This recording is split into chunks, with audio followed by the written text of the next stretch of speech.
Sejumlah kerabat dan warga desa Jati Jejer, Kecamatan Trawas, Kabupaten Mojokerto, menangis histeris saat ketiga jenazah korban longsor tiba di rumah duka.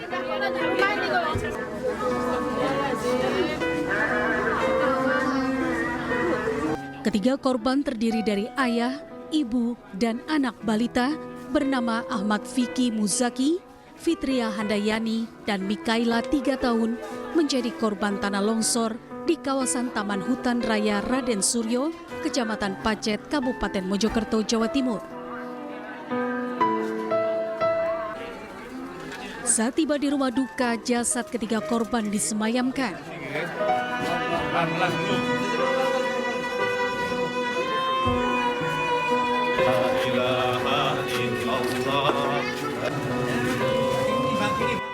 Usai disolatkan, korban langsung dimakamkan dalam satu liang lahat. Menurut kerabat korban, satu keluarga ini bertujuan ke Blitar untuk berlebaran. Mereka melewati jalur Cangar karena akan membeli sayur di Batu sebagai oleh-oleh. Itu kayaknya itu sama cari sayur. Dari oleh-oleh gitu. Cari oleh-oleh buat saudaranya Yang di Blitar itu. Terus ya, itu kena musibah itu, Pak. Udah dibilangin sama keluarga korban ibunya, nggak salah. Dibilang di mana Mas itu? Suruh lewat bawah aja. Tapi ya nggak tahu, udah kena musibah, Pak. Ya cukup baiklah kepada masyarakat. Memang orang anaknya itu pekerja keras, jarang di rumah untuk mencari nafkah. Kedua-duanya. Itu selalu rukun setia. Jadi insya Allah mudah-mudahan nanti ke surga. Masalahnya ngantar sekolah pun bertiga, berdua sama.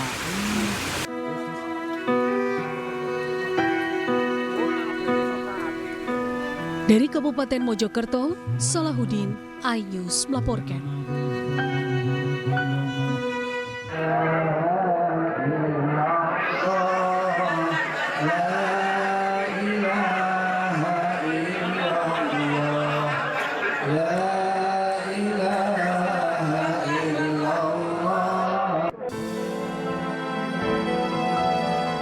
Lantunan sholawat mengiringi pemakaman 7 jenazah pemudik yang tewas tertimbun longsor di Mojokerto, Jawa Timur.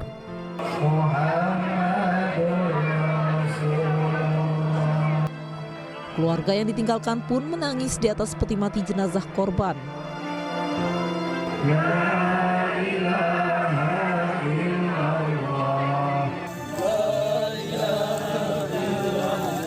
Usai dimandikan, jenazah kemudian disolatkan di masjid yang berada di sekitar rumah duka.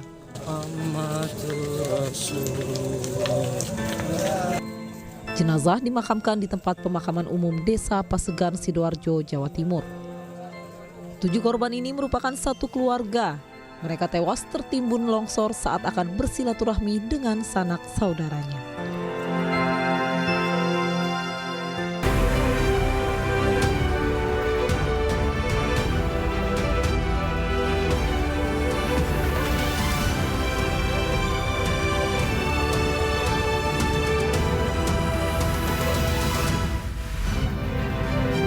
Jalan arteri Soekarno-Hatta Bandung tergenang banjir, pemudik terjebak kemacetan panjang.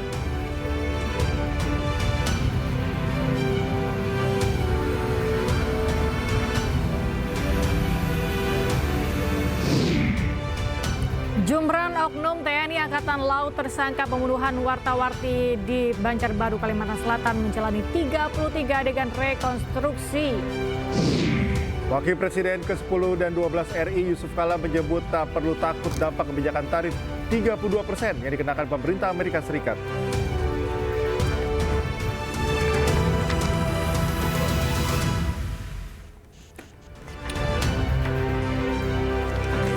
Halo, selamat pagi pemirsa. News Pagi kembali hadir melengkapi informasi Anda pagi hari ini. Selain 3 berita utama tadi, sejumlah informasi menarik lainnya juga telah kami siapkan untuk Anda. Bersama saya, Cika Mutazam. Dan saya Galuh Pandu, inilah iNews Pagi selengkapnya.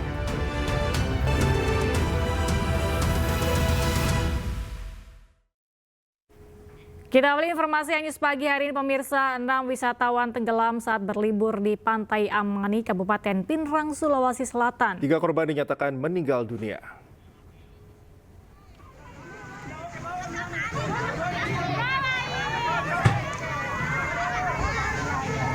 Sejumlah warga berusaha menyelamatkan seorang wisatawan yang tenggelam di destinasi wisata Pantai Amani, Kabupaten Pinrang, Sulawesi Selatan pada Sabtu 5 April. Diketahui sebanyak 6 orang wisatawan tenggelam dalam kejadian ini. 3 orang dinyatakan meninggal dunia, sementara 3 orang lainnya dinyatakan selamat. Para korban dihantam ombak tinggi ketika bermain di bibir pantai, lalu terseret ke laut hingga akhirnya tenggelam. Ketiga korban yang meninggal dunia kini telah dibawa ke Kabupaten Wajo, sementara 3 orang yang selamat menjalani perawatan di Puskesmas Cempa, Kabupaten Pinrang. Awalnya pertama bisa tertolong 4 orang, kemudian yang lain itu selamat, kemudian 1 orang hilang. Setelah 4 orang dibawa ke puskesmas, 1 dinyatakan telah meninggal. Pemirsa, berhati-hatilah saat berwisata di pantai. 3 wisatawan tewas tenggelam saat berenang di Pantai Soge, Pacitan, Jawa Timur. Ketiga korban terseret ombak hingga ke tengah laut.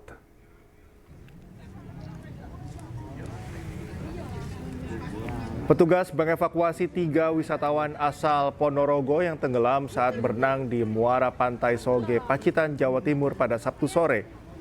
Peristiwa bermula saat para korban memutuskan untuk berenang di muara sungai yang airnya terlihat lebih tenang sebab gelombang laut sedang tinggi. Namun naas ketiganya tiba-tiba terseret arus dan tenggelam di gulung ombak. Awalnya 1 korban tenggelam, lalu ditolong temannya yang kemudian ikut tenggelam. 1 korban lainnya berusaha menolong, namun juga ikut tenggelam. Jenazah ketiga korban langsung dievakuasi dan dibawa ke Puskesmas Ngadirojo untuk pemeriksaan medis sebelum diserahkan kepada pihak keluarga.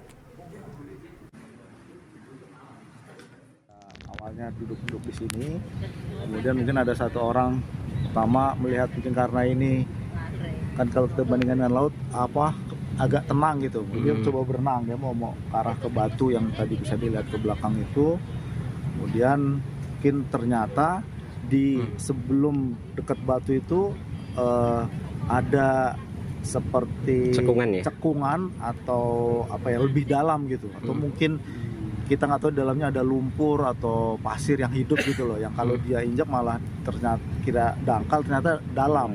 Akhirnya mungkin dia panik, dia minta tolong, temennya mau mencoba nolong, bantu. Setelah mau dibantu ternyata dia panik, ditarik, makin tenggelam. Yang 1 lagi seperti itu juga. Jadi ada 3 korban ini yang sudah kita temukan meninggal dunia. Saat ini sudah kita bawa ke puskesmas dan divisum. Pemirsa, oknum TNI Angkatan Laut tersangka pembunuhan wartawati di Banjarbaru, Kalimantan Selatan menjalani rekonstruksi.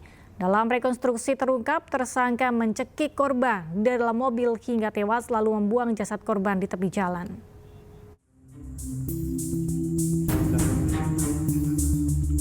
Polisi militer TNI Angkatan Laut menggelar rekonstruksi pembunuhan Juwita, wartawati media online di Banjarbaru, Kalimantan Selatan.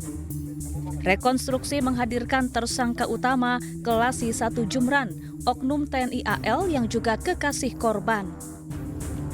Dalam rekonstruksi yang memeragakan 33 adegan terungkap, korban dibunuh di dalam mobil. Tersangka mencekik leher korban hingga tewas di kursi belakang mobil. Usai membunuh, tersangka tidak lantas kabur, namun langsung menenangkan diri dan menghilangkan barang bukti dengan rapi. Jasad korban kemudian diletakkan di tepi jalan termasuk ponsel dan sepeda motor. Kuasa hukum korban menduga pembunuhan dilakukan secara terencana. Keterangan dari tersangka bagaimana dia melakukan perbuatan pembunuhan sebagaimana pasal 340 tadi. Jadi kalau dilihat tadi memang ada dari keterangan tersangka untuk proses terjadinya pembunuhan, serta ada saksi yang melihat bahwa ada suara pintu, kemudian melihat ada ternyata mobil dan korban.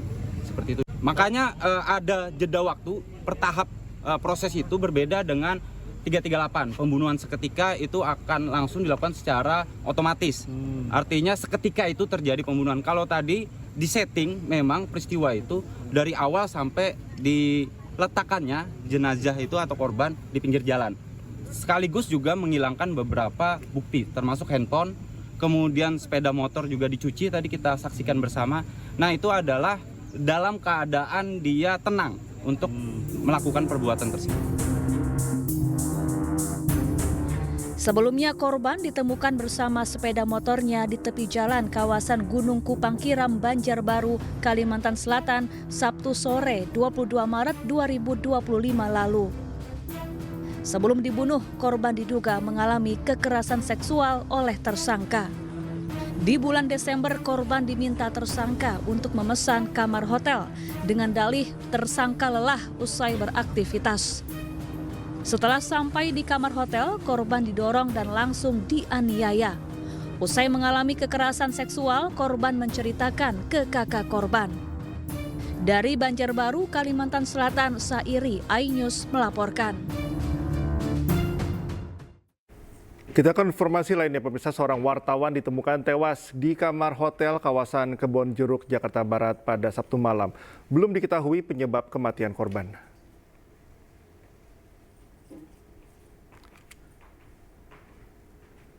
Situr Wijaya, 33 tahun, seorang wartawan ditemukan tewas di kamar hotel lantai 3 di kawasan Kebonjeruk, Jakarta Barat.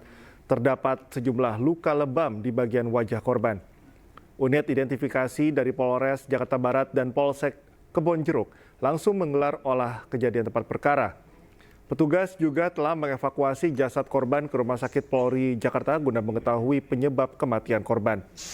Kini kasus ditangani petugas gabungan Polsek Kebonjeruk dan Polres Jakarta Barat.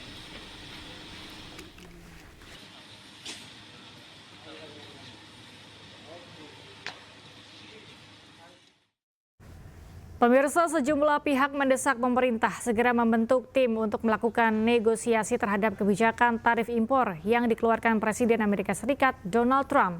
Hal tersebut dilakukan untuk meminimalisir dampak buruk terhadap Indonesia. Presiden Amerika Serikat Donald Trump mengumumkan tarif baru sebesar 10% untuk barang impor yang masuk ke Amerika Serikat.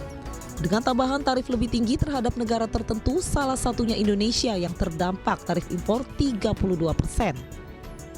Tarif 32% ini merupakan timbal balik dari kebijakan Indonesia yang menaikkan tarif 64% bagi barang-barang asal Amerika Serikat yang masuk ke Indonesia. Fellow Americans, this is Liberation Day.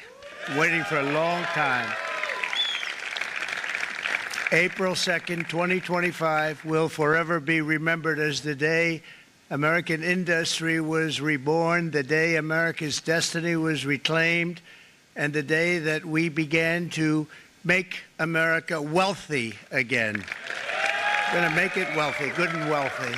And today we're standing up for the American worker, and we are finally putting America first. Terkait tarif impor yang dikeluarkan AS ini, Asosiasi Pertekstilan Indonesia meminta pemerintah segera bergerak membentuk tim negosiasi. Jadi mungkin kita meminta perlindungan dari pemerintah kita, mungkin untuk segera menyusun tim negosiasi, bisa berangkat ke Amerika, bisa berbicara dengan pemerintah Trump, bagaimana kebijakan pemerintah Indonesia dalam hal dapat menurunkan trade deficit Amerika dengan harapan tarif yang 32% yang akan dikenakan tanggal 9 ini, kita bisa mendapatkan tarif yang lebih ringan. Sementara itu, untuk memperkecil dampak tarif impor yang diberlakukan pemerintah Amerika Serikat, ekonom mengingatkan agar pemerintah memperluas jaringan impor dan tidak tergantung dengan Amerika Serikat. Dalam jangka menengah panjangnya itu kebijakan ini harus disikapi dengan misalnya saja gitu kan, kita harus mengurangi ketergantungan ya kan dengan Amerika itu ya, hubungan dagang kita dengan Amerika itu dengan melakukan misalnya diversifikasi negara tujuan ekspor kita ya, ke negara-negara lain ya kan, yang non tradisional ataupun yang selama ini memiliki hubungan yang baik lah dan terbuka lah gitu ya. Dan juga menggunakan berbagai forum multilateral saya kira untuk bisa memaksimalkan hubungan perdagangan kita dengan negara-negara tersebut. Selain Indonesia, sejumlah negara di ASEAN juga terkena peningkatan tarif barang masuk ke Amerika Serikat seperti Thailand, Vietnam, dan Malaysia. Kebijakan tarif impor 10% berlaku per 5 April 2025, sedangkan tarif timbal balik diberlakukan mulai 9 April 2025. Presiden Prabowo Subianto bersama 4 pemimpin negara ASEAN melakukan telewicara membahas tarif timbal balik yang dilakukan Amerika Serikat di bawah pemerintahan Presiden Donald Trump. Telewicara dilakukan Presiden Prabowo Subianto dengan pemimpin 4 negara anggota ASEAN, diantaranya Perdana Menteri Malaysia Anwar Ibrahim, Sultan Brunei Hassan Al-Bolkiah, Presiden Filipina Bongbong Marcos, dan Perdana Menteri Singapura Lawrence Wong. 5 pemimpin negara ini membahas respons atas kebijakan tarif resiprokal atau timbal balik dari Amerika Serikat yang diumumkan Presiden Donald Trump.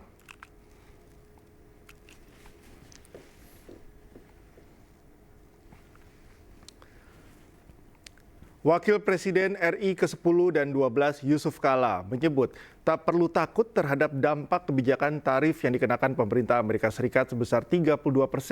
JK juga menyebut di kondisi saat ini, para pengusaha tidak mengharapkan banyak bantuan dari pemerintah asalkan tidak diganggu berbagai aturan. Presiden Donald Trump mengumumkan tarif baru bahkan untuk impor di dalam negerinya, barang Indonesia terkena hingga 32%. Menurut Pak JK, apakah ini akan berdampak besar kepada Indonesia? Iya, bukan saja Indonesia yang khawatir, seluruh dunia ribut itu. Ya pasti ada dampaknya, tetapi tidak sebesar dibanding negara lain. Pertama begini, ekspor kita ke Amerika itu hanya 10% dari total ekspor Indonesia tahun 2004. Kita mengekspor hanya 26 miliar. Sedangkan ekspor kita 2024 ya. Kita 264, jadi 10% persis itu kira lebihnya. Artinya kalau ada apa-apa yang terkena ya 10% ini. Walaupun juga bisa berdampak kepada yang lain kalau ekonomi dunia terjadi masalah besar ya. Tapi efeknya tidak sebesar angka yang 32 itu. Kenapa bisa demikian? Karena yang masalah yang aturan dibuat oleh Trump itu tarif impor. Artinya kalau kita istilahkan di Indonesia biaya masuk. Ya kan? Biaya masuk itu ialah biaya masuk dari harga impor yang kita ekspor. Betul. Nah, contoh saja saya kasih contoh bahwa kita mengekspor garment berbagai macam itu kira-kira 7 miliar dolar. Kita mengekspor sepatu juga, lebih 2,5, lebih 3. Harga satu sepatu itu, Nike, yang kita ekspor, itu hanya antara 15 sampai 20 dolar ke Amerika. Di Amerika, sepatu itu dijual 50 sampai 70 dolar. Ya. Yang kena ini biaya masuk kan yang harga 20 ini. Kalau 20 kali dari 32%, itu hanya 6 dolar. Jadi ditambahkan dengan dari 20 dolar tadi plus 6 dolar tadi. Iya, jadi artinya harga jualnya harga kemungkinan naik hanya 10% saja dari harga jual di Amerika. Karena yang dipersoalkan di dunia ini, kalau Amerika membuat tarif tinggi, maka daya beli barang di Amerika mahal. Kalau dia mahal, maka penjualan akan menurun. Akibat daya beli Amerika menurun karena terjadi inflasi. Maka karena kalau daya beli Amerika menurun, maka ekspor kita akan menurun. Betul. Kalau ekspor kita menurun akan terjadi pabrik kita turunkan produksi, terjadi PHK. Itu kan selalu tiap hari itu yang ditakutkan justru hari-hari ini. Padahal yang terjadi sebenarnya realnya nanti perubahan itu bukan 30%, hanya paling tinggi 10%. Akan terjadi kenaikan harga di pasar Amerika. Yang dibebankan kepada konsumen Amerika. Iya, konsumen Amerika, pengusaha dan konsumen Amerika. Itu kira-kiranya 10% dari harga jual. Ya, harga selama ini orang Amerika beli sepatu dengan harga $60 contohnya. Sekarang harus beli dengan 66. Karena tambah biaya masuk realnya itu. Itu pun 66 bisa saja diefisienkan oleh para pengusaha.